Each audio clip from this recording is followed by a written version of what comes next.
दौरा न्यूजीलैंड और दौरा बांग्लादेश में बदतरीन परफॉर्मेंस के बाद पाकिस्तान की मौजूदा टी20 टीम के ऊपर अवे मैचेस में कारकर्दगी पर बहुत बड़ा सवालिया निशान खड़ा हो गया है। इसके हवाले से अभी पाकिस्तान ने दौरा बांग्लादेश का आखिरी टी20 मैच खेलना है, लेकिन ये सवालात पहले से खड़े हो गए हैं कि क्या दौरा वेस्ट इंडीज़ में पाकिस्तान का यही स्क्वाड जाएगा और पाकिस्तान के स्क्वाड में क्या तब्दीलियाँ हो सकती हैं, इसका हम जायज़ा लेते हैं। सबसे अहम बात तो ये है कि पाकिस्तान ने कल इस सीरीज़ का आखिरी मैच खेलना है, यानी कि 24 जुलाई की शाम को, और अगली सुबह पाकिस्तान क्रिकेट टीम ने रवाना होना है वेस्ट इंडीज़ के लिए रख्ते सफ़र बांधना है। इससे पहले जो प्लान था वो यही था कि ढाका से पाकिस्तान टीम दुबई पहुंचेगी और पाकिस्तान की जो बाकी अगर चेंजिंग्स होंगी, बाकी खिलाड़ी दुबई में पाकिस्तान टीम को ज्वाइन करेंगे।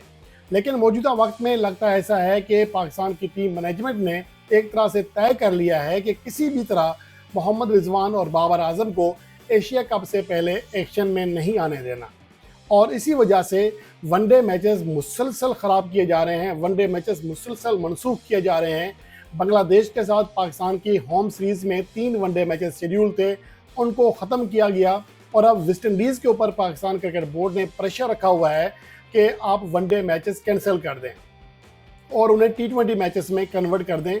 लेकिन ये भी इतरात हैं कि वेस्ट इंडीज़ इस हवाले से अपनी जगह अड़ चुका है। वो ये कह रहे हैं कि हमने ऑलरेडी टिकट तक सेल कर लिए हैं, तो ये कैसे मुमकिन है कि अब हम फॉर्मेट चेंज करें। लेकिन इस हवाले से जो पाकिस्तान क्रिकेट बोर्ड का मौक़िफ़ है वो यहाँ तक सोच रहा है कि अगर टी20 मैचेस कन्वर्ट नहीं होते तो हम वनडे मैचेस तक नहीं खेलेंगे।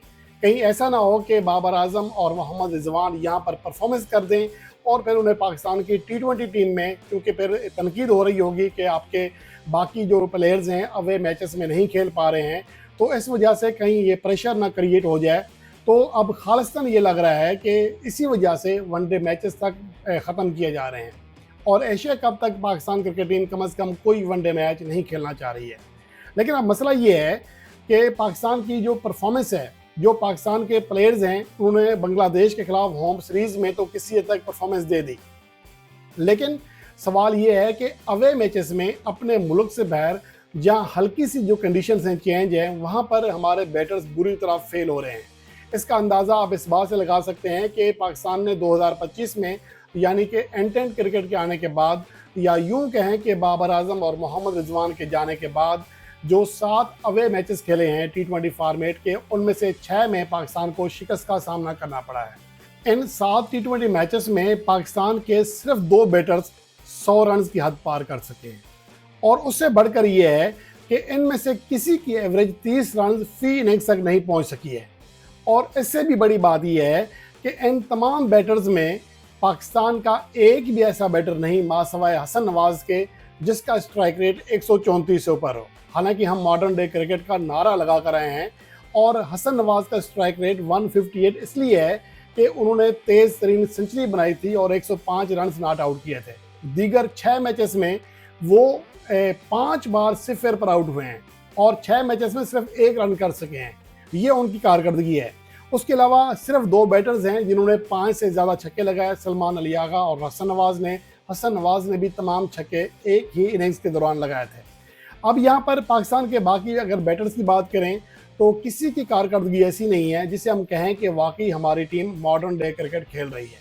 बांग्लादेश के खिलाफ होम सीरीज़ को हम यहाँ शामिल नहीं कर रहे, लेकिन ओवरऑल पाकिस्तान की कारकर्दगी बहुत ही ख़राब रही है। अगर पाकिस्तान के उन प्लेयर्स की बात करें जिन्होंने एंटेंट क्रिकेट खेलनी है, जिनको मॉडर्न डे बैटर कहा जाता है, उनमें हसन नवाज, उनकी कारकर्दगी मैंने पहले बता दी कि सिर्फ एक अवे इनिंग्स है।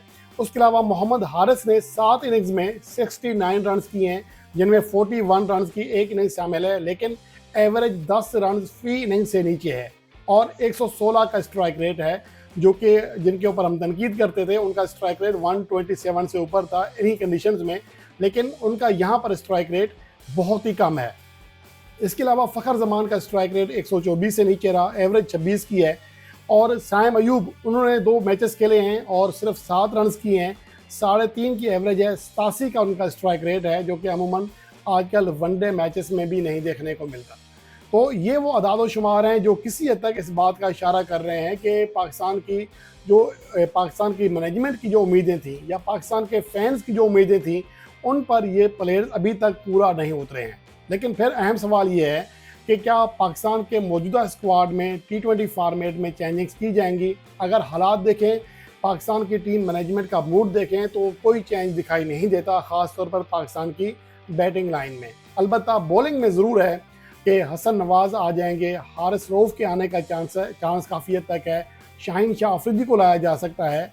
तो ये चेंजेस आपकी बॉलिंग में हैं, जहाँ पर पाकिस्तान के आने वाले नौजवान जो नए प्लेयर्स हैं उन्होंने परफॉर्म किया है। सलमान मिर्ज़ा ने भी परफॉर्म किया, अहमद दानियाल ने भी परफॉर्मेंस दी है, जो अच्छी बैटिंग भी कर लेते हैं।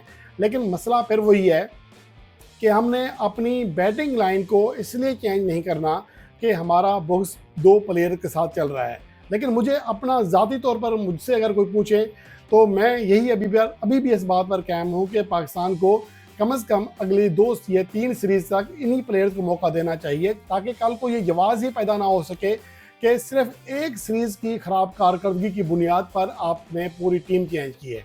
और माजी में हमारे साथ ये होता रहा है कि दौरा साउथ अफ्रीका में हमारी टीम ने शानदार रिजल्ट दिए, क्लीन स्वीप किया, सिर्फ सैम अयूब अनफिट हुए और उसके बाद पूरी टीम चेंज कर दी, आधी से ज़्यादा टीम आपने चेंज कर दी। तो ये चीज़ मेरे ख्याल में नहीं होनी चाहिए। लेकिन इसके बावजूद हमारे सिलेक्टर्स काफ़ी हद तक परेशान ज़रूर हो चुके हैं कि हमने जिस अंदाज में जो सोचा था उसके बिल्कुल बरअक्स रिजल्ट निकल रहा है। अगर पाकिस्तान के मौजूदा स्क्वाड के ऊपर निगाह डालें तो उसमें सलमान अली आगा, इब्रार अहमद, अहमद दानियाल, फ़हीम अशरफ, फ़खर जमान, हसन नवाज़, हुसैन तलत, खुशदिल शाह, मोहम्मद अब्बास अफरीदी, मोहम्मद हारिस, मोहम्मद नवाज़, साहबजादा फ़रहान, सैम अयूब, सलमान मिर्ज़ा और सुफियान मुकीम शामिल हैं। इनमें मोहम्मद नवाज़ की जगह ख़तरे में है, अहमद दानियाल को भी ड्रॉप किया जा सकता है या फिर हुसैन तलत को भी। तो बॉलिंग में तो किसी हद तक दिखाई दे रहा है कि पाकिस्तान के स्क्वाड में चेंजिंग लाजमी आएगी। लेकिन पाकिस्तान के जो बैटिंग आर्डर है, पाकिस्तान की जो बैटिंग लाइन है, उसमें फ़िलहाल इम्कान नहीं है कि इसमें कोई चेंज किया जाएगा।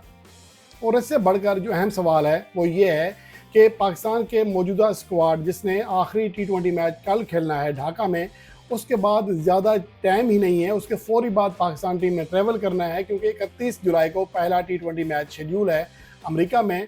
और उसके बाद पाकिस्तान ने वेस्ट इंडीज़ जाना है, जहाँ पर 3 वनडे मैचेस हैं।